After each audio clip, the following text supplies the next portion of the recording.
Good morning, everyone. Happy Sunday. So today, we're going to continue with the Four Realms of Heart series. As you know, we've been covering a couple, actually last week we covered siblings realm, and then the week before was the children's realm. So there's four realms of heart. And the reason why that I want to really go in depth with these realms of heart is that this is, I believe, this is the fundamental kind of purpose of our community. It's in our mission statement right now that we're really, our purpose is to create a thriving community centered on God's love, where every family can grow and develop these four realms of heart. So each of these realms are unique, and there are very specific ways that you can develop it so that you can experience the fullness of God's love in the family. So we covered siblings realm last week, and if you remember, some of the key points of the siblings realm of heart was really learning to respect your elders and care for your youngers, and also to nurture each other's strengths and compensate for their weaknesses. So it's important for you to practice that realm in order to create that kind of peace and harmony within your siblings and your extended family. But today, I wanted to dive a little bit deeper into the conjugal realm of heart. And this is a very special realm. In fact, we can start with some definitions. Conjugal relationship of a married couple, simple enough. And heart is the impulse to seek joy through giving and receiving true love. So in essence, the conjugal realm of heart is this impulse to seek true love, giving and receiving love between husband and wife. That's what the original conjugal realm of heart is supposed to be. So let me ask you a question from the audience. What differentiates the conjugal realm of heart from all the other realms of heart? You know, there's children, siblings, conjugal, and parental. But what makes conjugal realm of heart different from the other three? Huh? Unique? Oh, only one, right. So it's an exclusive relationship, only one others, right? Right, that's good. Any other thing that makes it different than sex? Okay. Yes, that is a very important aspect of a conjugal relationship that should not be experienced in other realms of heart. It should be only within the conjugal realm that you experience that sexual intimacy. Aju. To become one, that's another way of saying that intimacy of really becoming one. You're not born into it. Yes, in the back. It's unique because it's where you meet God. It's where you meet God. It's where you meet God. Very good. You've been reading on Father and Mother Moon's words. So yes, but you can meet God in different ways and in different situations, but according to Father and Mother Moon, the place that you can experience God most deeply is in the bedroom between husband and wife. Hallelujah! All right. We're off to a good start here. So let's go into a few words. I like this guy. Okay. So the first one, this is interesting. Of the four realms of heart, this relationship between husband and wife is the only realm that's not tied by blood. Ever consider that, right? Parents and children, you come from the same blood or DNA, let's say. Siblings, right? You come from the same DNA. But husband and wife, actually, you have completely separate DNAs, right? So you come from different origins, and yet, according to Father Mother Moon, you become the closest bond than any other familial relationship, which is very interesting. So let's read. This is a quote from Father Moon. The relationship between husband and wife is different from that between parent and child or among siblings, because it does not start out as a bond of blood. The husband-wife relationship contains infinite and inexhaustible treasures. Once formed in the presence of God, the bond of husband and wife is meant to be absolute, and the two should become inseparable for eternity. So, really, you start as separate, but you become one. As one of our members just stated, two becoming one. This is one really deep concept. It's the only case where that kind of union is possible and can be practiced. The second one, someone else mentioned this, but the conjugal realm is meant to be exclusive. The other realms, let's say parents and children, you might have multiple children. It's not just one child, right? Or in siblings, you have multiple siblings. And that realm of heart is meant to be shared with more people. But the conjugal realm of heart is meant to only be shared with one person for eternity. Let's read. This is from both Father and Mother Moon in 1996, two separate speeches, but covering the same topic. By nature, people do not want their spouse's love to be shared with others. Horizontal conjugal love, which differs from the vertical love between parents and children, loses its potential for perfection the moment it is divided. So it's interesting, right? All the other realms, you can expand it, share it, experience it with different people, but the conjugal realm is meant to be with just one. There's certain kind of exclusivity. I mean, think about it. If you had your spouse share your love with other people, and when I talk about sharing, we're not talking about like just hanging out with other friends, right? That's more the siblings realm. We're talking about the conjugal experience. How would you feel if your spouse shared that with someone else? Right? Something is lost. And so it's really important for the conjugal realm to be really honored, to keep this exclusivity, and in another way of saying is fidelity, right? Being faithful to your spouse. This is so important in maintaining the trust and the original intention of that realm of heart. Now, I know, having said that, not everyone comes from an environment or an experience where everything went right the first time. So there are ways to restore what went wrong, but it's so important to understand that the conjugal realm is meant to be exclusive. Prom story. Okay. I shared this story a few times before, but I think it's relevant. I grew up in this with this faith, and so I grew up from a very young age understanding this principle that the conjugal realm is supposed to be protected. And so we grew up, the rule was no dating, no relationships with the opposite gender, and it was very strict.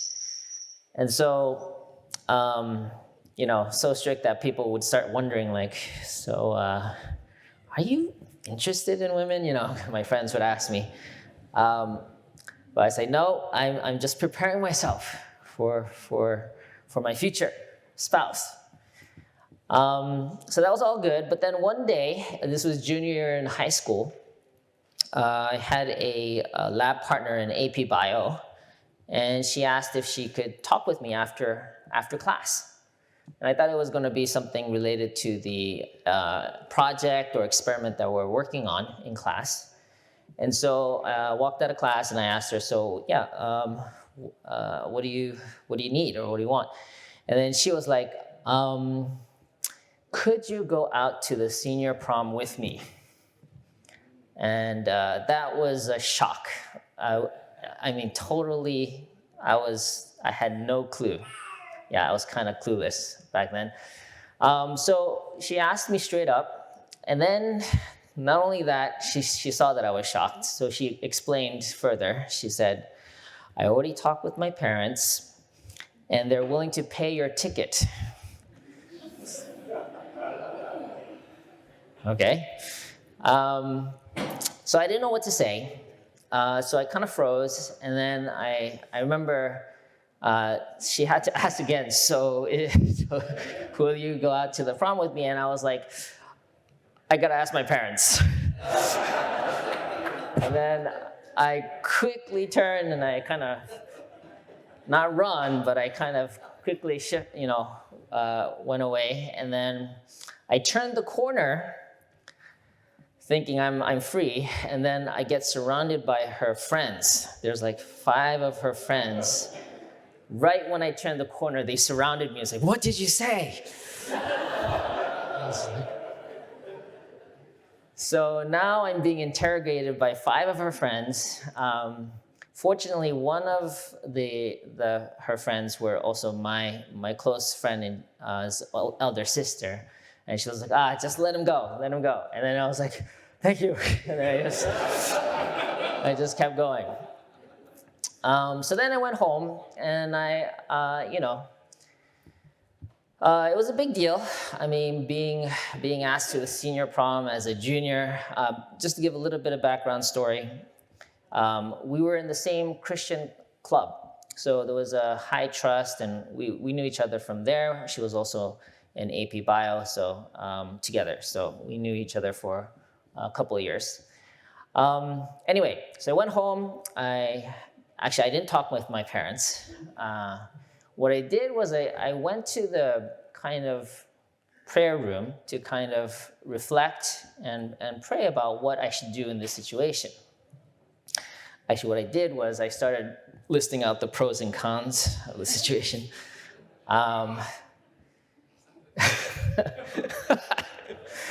Yeah, for those who know me. Anyway, so the pros, you get the respect from your peers, like, wow, he was going out to the senior prom. But the cons was, I was the second eldest of 6 children, 6 siblings. So I was also thinking about the kind of being a role model. So I knew that I wouldn't do anything stupid, but just knowing my siblings and what kind of example would that set for my siblings. So that's why I was really struggling. So finally, I went to the prayer room. I mean, I was in the prayer room when I was doing the pros and cons, but I knelt in prayer and I asked God, what should I do? And it was interesting, the first thought that occurred to me when I was kneeling down in prayer was, I want to reserve my first dance for my future spouse. And it was really strange. Anyway, it came to me. And so I was like, okay, yeah, I do want to do that.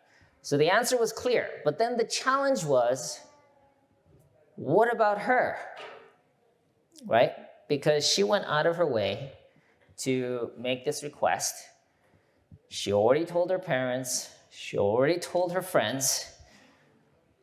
She even persuaded her parents to pay for my ticket. I mean, she went out of her way to kind of invite me to the prom. If I said no, that would be totally devastating, for her. She'd be quite embarrassed. That's what I was feeling in my heart. So I was like, how can I respond in a way that won't crush her heart? That was how I was feeling. So anyway, come Monday, after class, I asked her, okay, can I talk with you after class? So anyway, we met in the library, and I took the next 3 hours explaining my whole principles, creation, fall of man, restoration, blessed children.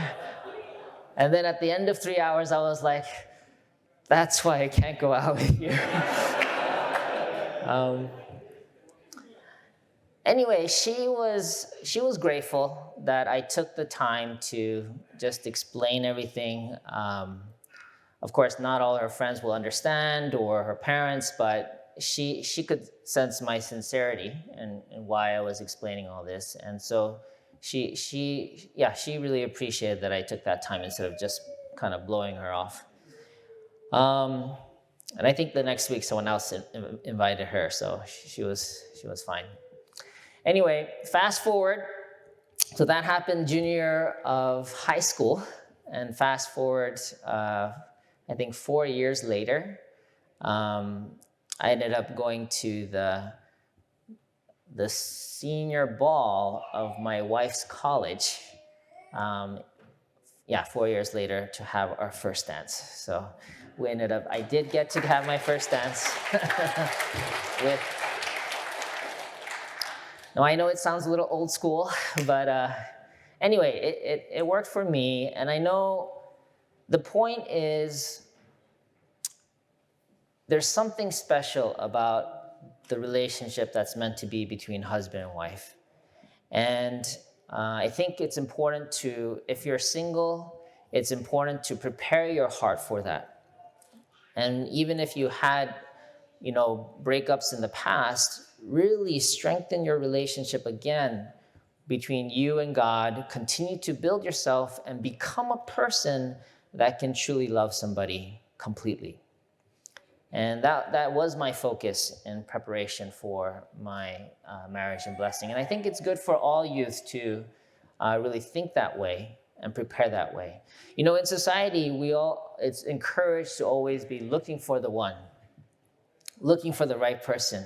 Make sure they look good and they have money and all that kind of stuff. But actually, instead of looking for the right person, if you focus your energies on becoming the right person, then you'll never lose. Become that person that can love anybody.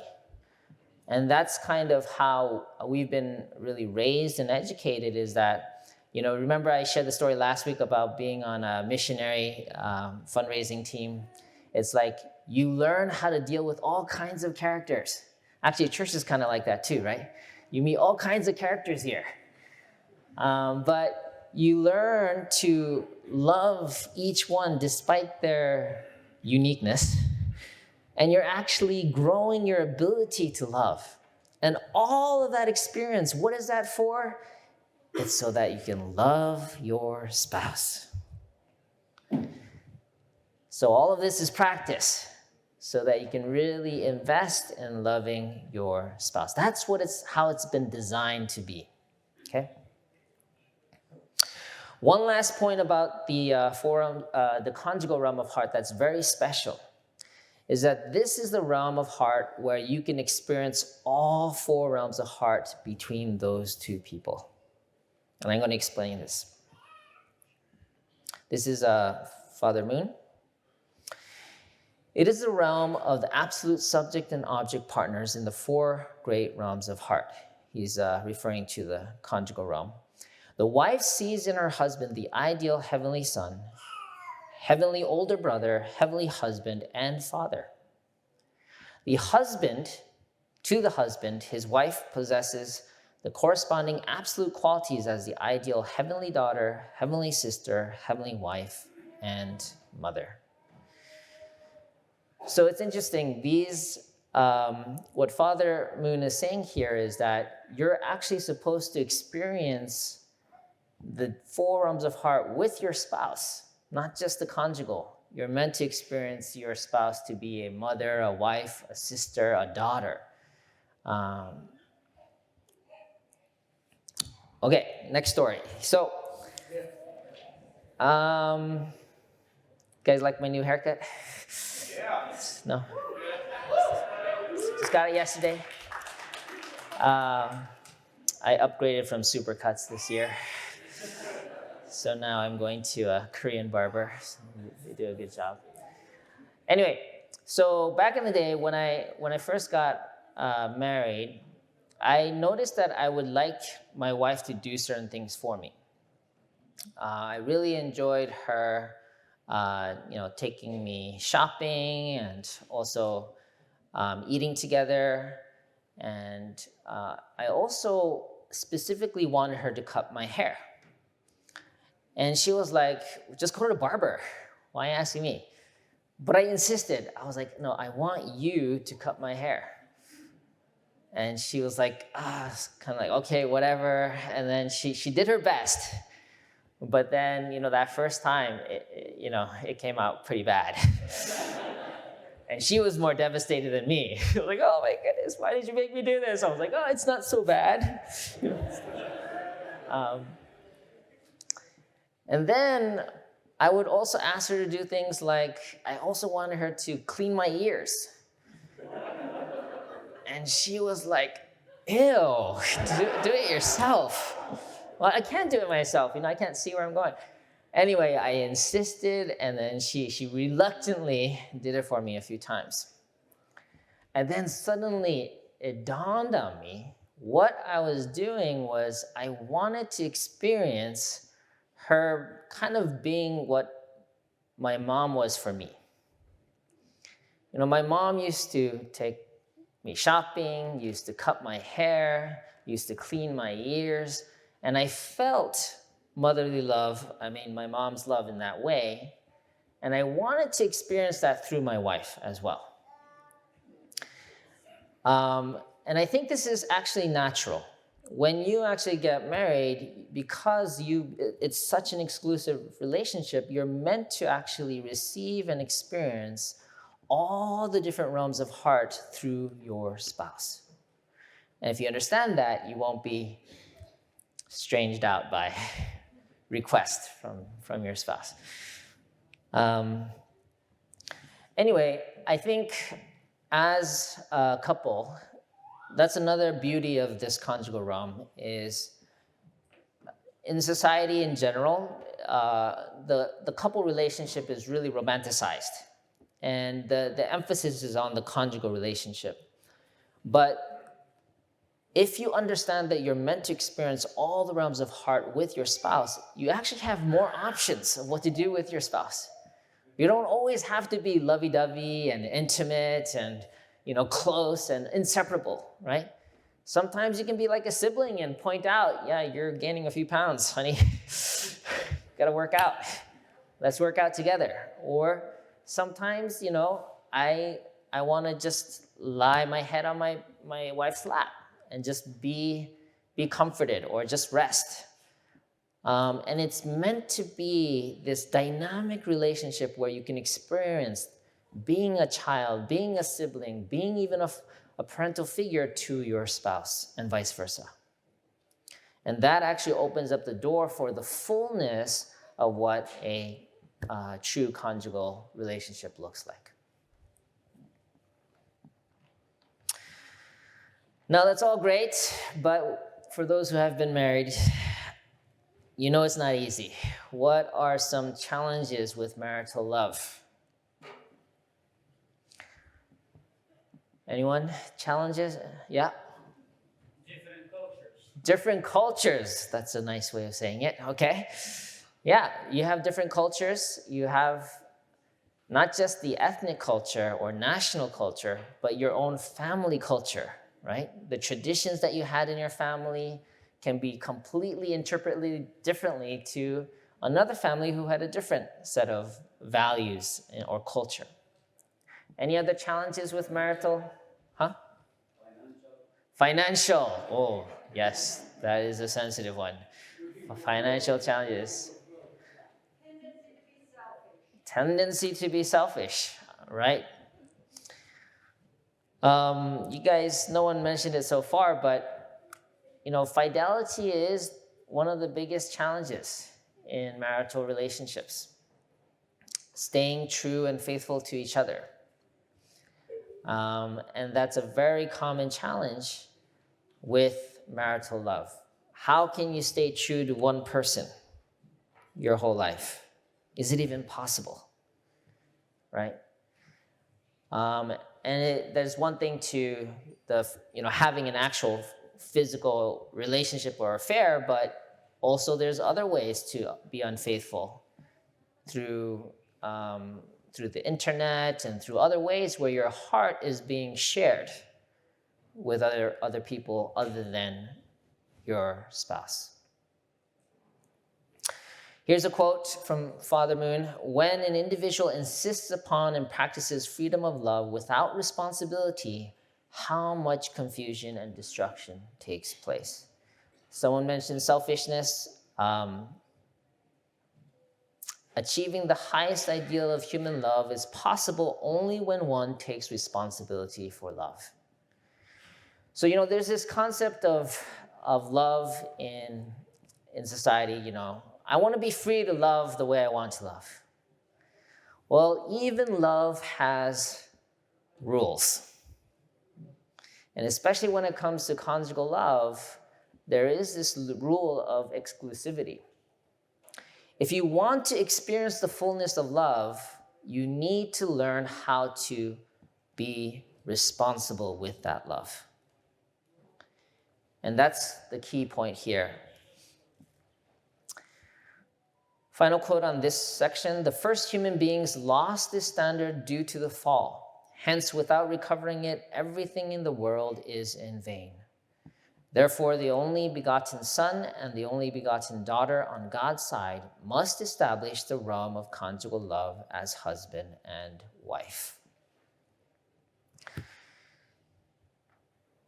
Part of the reason why this has been so challenging is because since the beginning of human history, from biblical times, our first ancestors made the first mistake related to love. Adam and Eve were not able to stay faithful to each other. And so in one sense, we've inherited this tendency of not being able to stay faithful. So throughout history, God has been trying to restore this original standard of a true love between husband and wife. And that was really one of the essence behind Father and Mother Moon coming and establishing the holy marriage blessing back in 1960 to start a new foundation of love between a true son and a true daughter centered on God as husband and wife. And that opened up a new era for others to also be able to follow suit.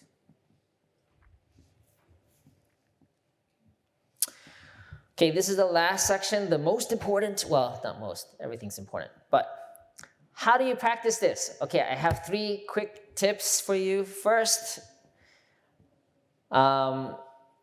we have prioritizing spirit over body, giving over receiving, and inviting God into the bedroom. So, okay.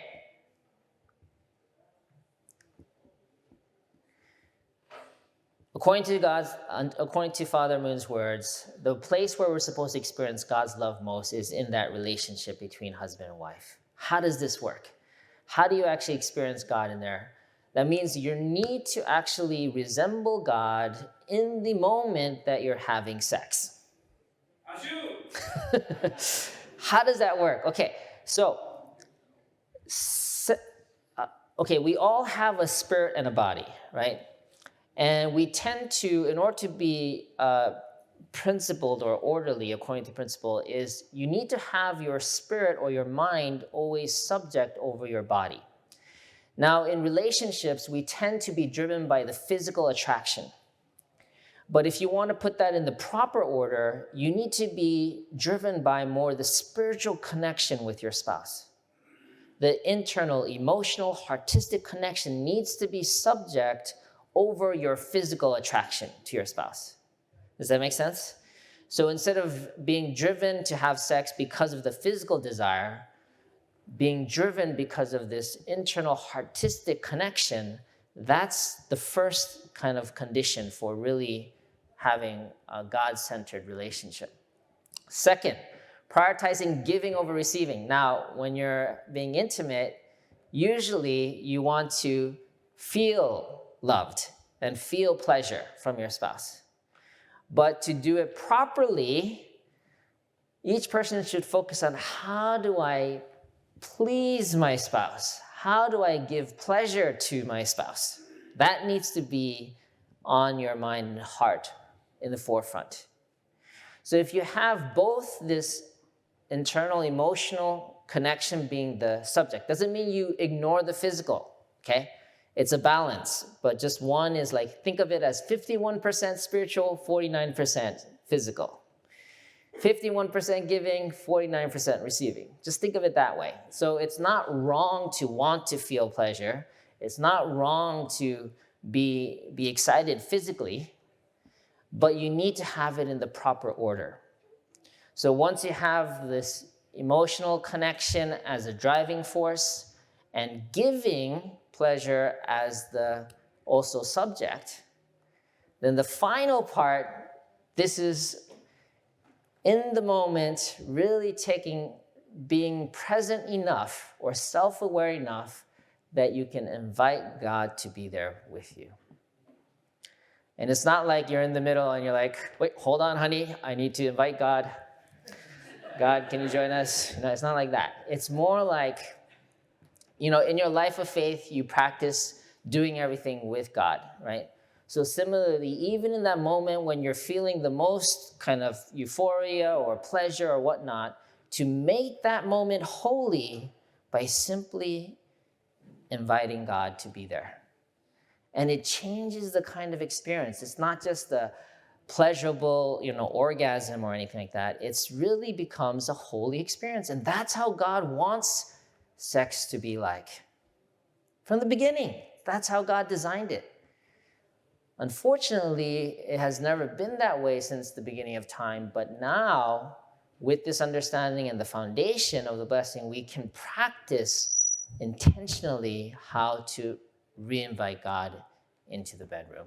Sounds like a workshop. Yeah, imagine that kind of workshop. Okay, guys, now, step one. No, this is meant to be in your home, but I think the education is helpful to all of us, actually. We can all use practice there. One last quote, I believe. Couples who become one in mind and body and perfect the husband and wife's realm of heart manifest God's joy. Okay, some tips for husbands. This is for myself as well. Do the chores. Take time to listen. And slow down in the bedroom. And for wives, be nice. We're not perfect. If you simply embrace your husbands with their flaws, they will go above and beyond to be better husbands for you. Yes. So,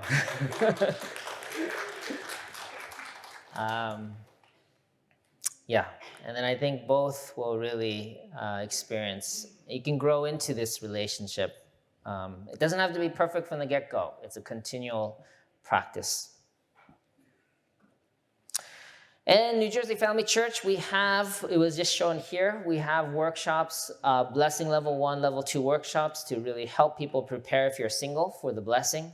For those who are married, we have the marriage course to really help reignite, strengthen, learn even tools to strengthen your marriage. And also a high noon program are for both singles and married people to really get clear of the addiction and the negative effects of pornography in your life. This is real. It kills intimacy. And so High Noon is a great program to help you systematically get free so that you can be more intimate and true to your spouse. Summary, there's 3 special, unique aspects of conjugal realm. That it starts as a non-blood bond, but becomes the most closest bond. Second is that it's exclusive. And the third is that you can experience all 4 realms in the conjugal realm with your spouse. Second point, the challenges with marital love started from the very beginning of human history. and it's rooted in self-centered false love. And third, you can practice true conjugal heart through prioritizing spiritual over physical connection, giving pleasure over receiving, and by inviting God to be present. This is the reflection question. How can I love my spouse through all 4 realms of heart this week? And as a single, how can I prepare for my future spouse? Okay? The challenge is express appreciation to your spouse and or serve them daily this week. Next week, actually, we're going to go into the parental realm of heart, and all of these realms really build off of each other. So part of the reason for the conjugal realm, of course, you need that to have kids, but it really prepares your heart by experiencing this amazing kind of love you can't experience anywhere else. That's the foundation to be able to go into the next realm, where you learn to give love unconditionally to your children. So that's the 4th realm, parental realm of heart. So brothers and sisters, I just want to leave you with this one final thought. You know, when you commit to a partner, one way to look at it is that, and I have to remind myself of this over and over again, is that that person, that your spouse, represents all the women in the world. You know, or if you're a wife, that husband represents all the men in the world. And your job, or kind of your opportunity, is God is depending on you to love your spouse the way God wants to love them. And this really, despite the challenges and limitations, if you can remember that God needs you to love your spouse through you, then it can give you the courage and the strength to continue to practice and grow your heart to be able to keep loving, despite the challenges that you might experience.